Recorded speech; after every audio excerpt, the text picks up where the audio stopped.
Haide, Kurakusumrak Sedavidom.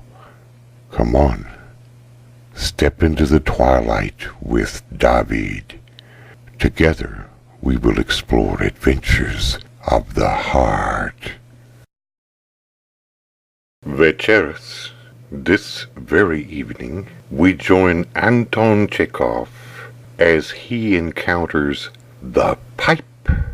Meliton Shishkin, a bailiff from the Neventia farm, exhausted by the sultry heat of the fir wood and covered with spiders' webs and pine needles, made his way with his gun to the edge of the wood. His Damka, a mongrel between a yard dog and a setter, an extremely thin bitch, heavy and young, trailed after her master with her wet tail between her legs, doing all she could do to avoid pricking her nose. It was a dull, overcast morning. Big drops dripped from the bracken and from the trees that were wrapped in a light mist. There was a pungent smell of decay from the dampness of the wood. There were birch trees ahead of him where the wood ended, and between their stems and branches he could see the misty distance. Beyond the birch trees someone was playing on a shepherd's rustic pipe. The player produced no more than 5 or 6 notes, dragged them out languidly, with no attempt at forming a tune, and yet there was something harsh and extremely dreary in the sound of the piping. As the copse became sparser and the pines were interspersed with young birch trees, Meliton saw a herd. Hobbled horses, cows, and sheep were wandering among the bushes and snapping the dry branches sniffed at the herbage of the copse. A lean old shepherd, bareheaded, in a torn grey smock, stood leaning against the wet trunk of a birch tree. He stared at the ground, pondering something, and played his pipe, it seemed, mechanically. "Good day, grandfather. God help you," Meliton greeted him in a thin, husky voice which seemed incongruous with his huge stature and big, fleshy face. "How cleverly you are playing your pipe. Whose herd are you minding?" "The Artamonovs," the shepherd answered reluctantly, and he thrust the pipe into his bosom. "So I suppose the wood is the Artamonovs, too?" Meliton inquired, looking about him. "Yes, it is the Artamonovs. Only fancy, I had completely lost myself. I got my face scratched all over in the thicket." He sat down on the wet earth and began rolling up a bit of newspaper into a cigarette. Like his voice, everything about the man was small and out of keeping with his height, his breadth, and his fleshly face. Smiles, his eyes, his buttons, his tiny cap, which would hardly keep on his big, closely cropped head. When he talked and smiled, there was something womanish, timid, and meek about his puffy, shaven face and his whole figure. "What weather! God help us," he said, and turned his face from side to side. "Folk have not carried the oats yet, and the rain seems as though it had been taken on for good. God bless it." The shepherd looked at the sky, from which a drizzling rain was falling, at the wood, at the bailiff's wet clothes, pondered, and said nothing. "The whole summer has been the same," sighed Meliton. "A bad business for the peasants, and no pleasure for the gentry." The shepherd looked at the sky again, thought a moment, and said deliberately, as though chewing each word, "It's all going the same way. There's nothing good to be looked for." "How are things with you here?" Meliton inquired, lighting his cigarette. "Haven't you seen any coveys of grouse in the Artamonovs' clearing?" The shepherd did not answer at once. He looked again at the sky, and to the right and left, thought a little, blinked. Apparently he attached no little significance to his words, and to increase their value tried to pronounce them with deliberation and a certain solemnity. The expression of his face had the sharpness and staidness of old age, and the fact that his nose had a saddle-shaped depression across the middle and his nostrils turned upward gave him a sly and sarcastic look. "No, I believe I haven't," he said. "Our huntsman, Eryomka, was saying that on Elijah's day he started one covey near Pustoche, but I dare say he was lying. There are very few birds." "Yes, brother, very few everywhere. The shooting here, if one is to look at it with common sense, is good for nothing and not worth having. There is no game at all. And what there is not worth dirtying your hands over. It is not full grown. It is such poor stuff that one is ashamed to look at it. Meliton gave a laugh and waved his hands. Things happen so queerly in this world that it is simply laughable and nothing else. Birds nowadays have become so unaccountable they sit late on their eggs, and there are some, I declare, that have not hatched them by St. Peter's Day. It's all going the same, said the shepherd, turning his face upwards. There was little game last year. This year there are fewer birds still, and in another 5 years, mark my words, there will be none at all. As far as I can see, there will soon be not only no game, but no birds at all. Yes, Meliton assented, after a moment's thought, that's true. The shepherd gave a bitter smile and shook his head. It's a wonder, he said, what has become of them all. I remember 20 years ago there used to be geese here, and cranes, and ducks, and grouse, clouds and clouds of them. The gentry used to meet together for shooting, and one heard nothing but poof, poof, poof, poof, poof, poof. There was no end to the woodcocks, the snipe, and the little teals, and the water snipe were as common as starlings, or let us say sparrows, lots and lots of them. And what has become of them all? We don't even see birds of prey. The eagles, the hawks, and the owls have all gone. There are fewer of every sort of wild beast, too. Nowadays, brother, even the wolf and the fox have grown rare, let alone the bear or the otter. And you know in old days there were even elks. For 40 years I have been observing the works of God from year to year, and it is my opinion that everything is going the same way. What way? To the bad, young man. To ruin, we must suppose. The time has come for God's world to perish. The old man put on his cap and began gazing at the sky. It's a pity, he sighed, after a brief silence. Oh God, what a pity! Of course it is God's will. The world was not created by us, but yet it is a pity, brother. If a single tree withers away, or let us say a single cow dies, it makes one sorry. But what will it be, good man, if the whole world crumbles into dust? Such blessings, Lord Jesus, the sun and the sky and the forest and the rivers and the creatures, all these have been created, adapted, and adjusted to one another. Each has been put to its appointed task and knows its place, and all that must perish. A mournful smile gleamed on the shepherd's face, and his eyelids quivered. You say the world is perishing? Said Meliton. It may be that the end of the world is near at hand, but you can't judge by the birds. I don't think the birds can be taken as a sign. Not the birds only, said the shepherd. It's the wild beasts too, and the cattle, and the bees, and the fish. If you don't believe me, ask the old people.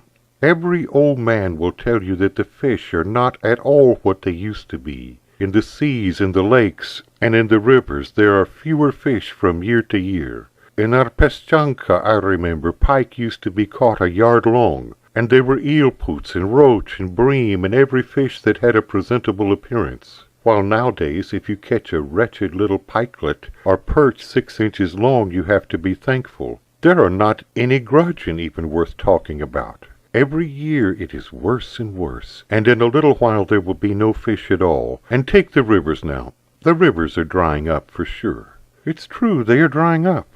To be sure, that's what I say. Every year they are shallower and shallower, and they are not the deep holes there used to be. And do you see the bushes yonder? The old man asked, pointing to one side. Beyond them is an old river bed. It's called a backwater. In my father's time the Peschanka River flowed there. But now look, where have the evil spirits taken it to? It changes its course, and mind you, it will go on changing till such time as it has dried up altogether. There used to be marshes and ponds beyond Kargasovo. And where are they now? And what has become of the streams? Here in this very wood we used to have a stream flowing, and such a stream that the peasants used to set creels in it and caught pike. Wild ducks used to spend the winter by it, and nowadays there is no water in it worth speaking of, even at the spring floods. Yes, brother, look where you will. Things are bad everywhere, everywhere. A silence followed. Meliton sank into thought with his eyes fixed on one spot. He wanted to think of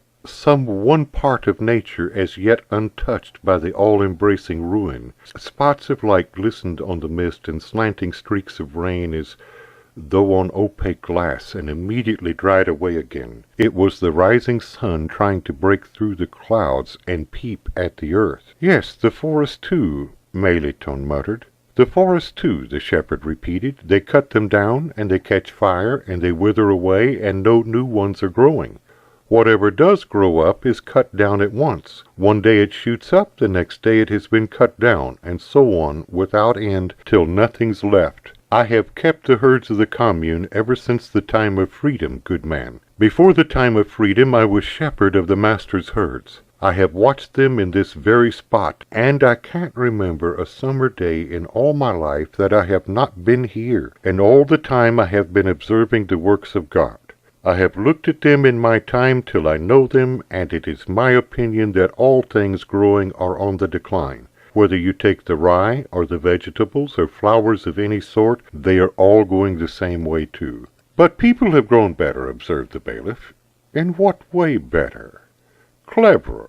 "Cleverer, maybe, that's true, young man, but what's the use of that? What earthly good is cleverness to people on the brink of ruin? One can perish without cleverness.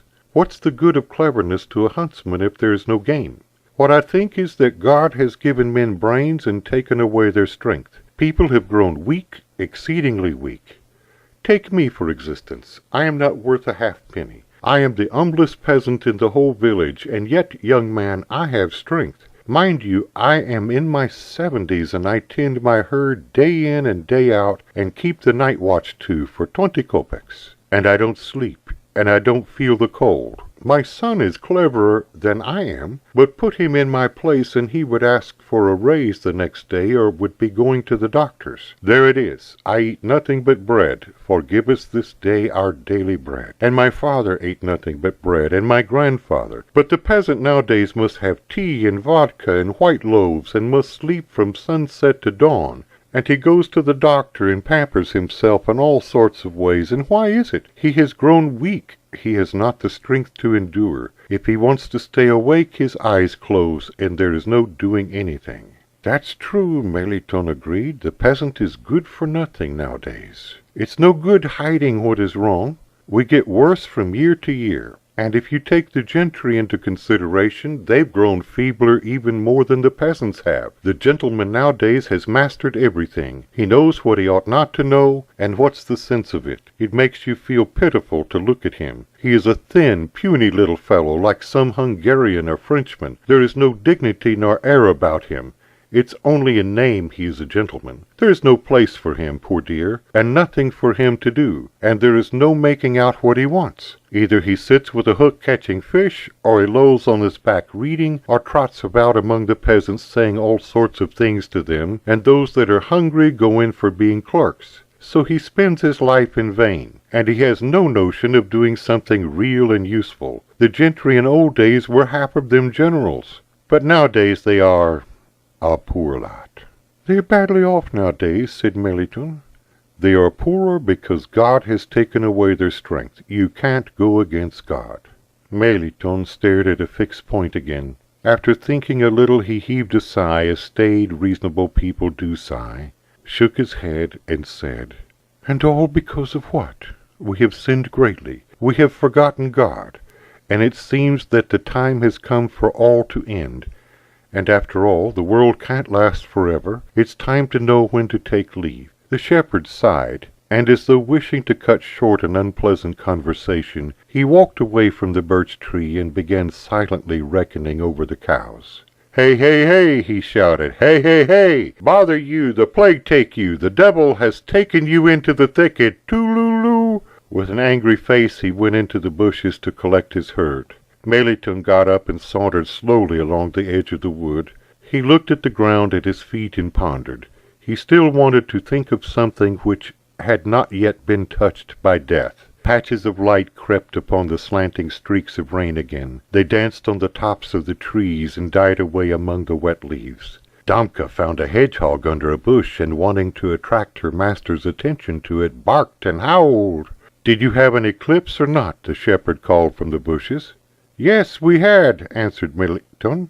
"Ah, Folks are complaining all about that there was one. It shows there's disorder even in the heavens. It's not for nothing. Hey, hey, hey, hey! Driving his herd together to the edge of the wood, the shepherd leaned against the birch tree, looked up at the sky, without haste took his pipe from his bosom and began playing. As before, he played mechanically and took no more than 5 or 6 notes, as though the pipe had come into his hands for the first time. The sounds floated from it uncertainly, with no regularity, no blending into a tune. But to Meliton, brooding on the destruction of the world, there was a sound in it of something very depressing and revolting which he would much rather not have heard. The highest, shrillest notes which quivered and broke seemed to be weeping disconsolately, as though the pipe were sick and frightened, while the lowest notes for some reason reminded him of the mist, the dejected trees, the grey sky.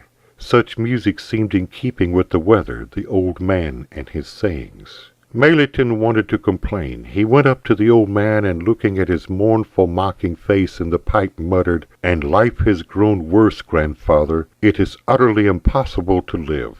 Bad crops, want, cattle plague continually, diseases of all sorts. We are crushed by poverty."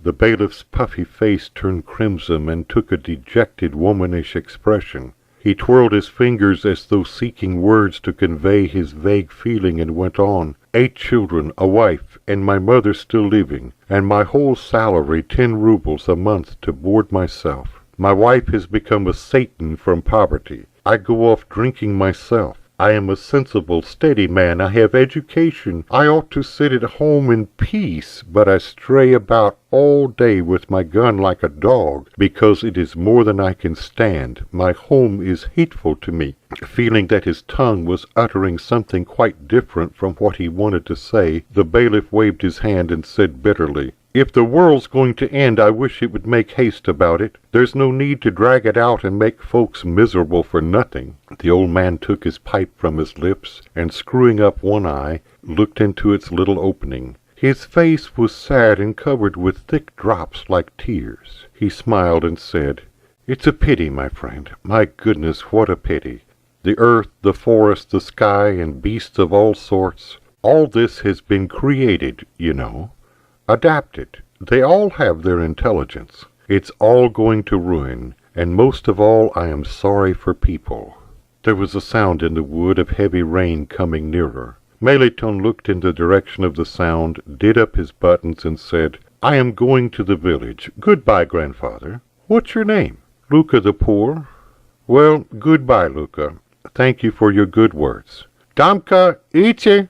And parting from the shepherd, Meliton made his way along the edge of the wood, and then downhill to a meadow which by degrees turned into a marsh. There was a squelch of water under his feet, and the rusty marsh sedge, still green and juicy, drooped down to the earth as though afraid of being trampled underfoot. Beyond the marsh, on the bank of the Peschanka, of which the old man had spoken, stood a row of willows, and beyond the willows a barn looked dark blue in the midst. One could feel the approach of that miserable, utterly inevitable season, when the fields grow dark and the earth is muddy and cold, when the weeping willows seem still more mournful and tears trickle down its stem, and only the cranes fly away from the general misery, and even they, as though afraid of insulting dispirited nature by the expressions of their happiness, filled the air with their mournful, dreary notes. Meliton plodded along to the river, and heard the sounds of the pipe gradually dying away behind him. He still wanted to complain. He looked dejectedly about him, and he felt insufferably sorry for the sky and the earth and the sun and the woods and his Damka. And when the highest drawn-out note of the pipe floated quivering in the air like a voice weeping, he felt extremely bitter and resentful of the impropriety in the conduct of nature. The high note quivered, broke off, and the pipe was silent.